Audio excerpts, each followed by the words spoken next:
ଅତି ଲେମ୍ବୁ ଚିପୁଡ଼ିଲେ ପିତା।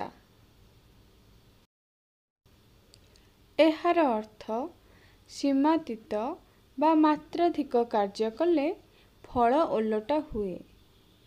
ଅତି ଭଲ କରିବାକୁ ଯାଇ ମନ୍ଦ ଫଳ ପାଇବା।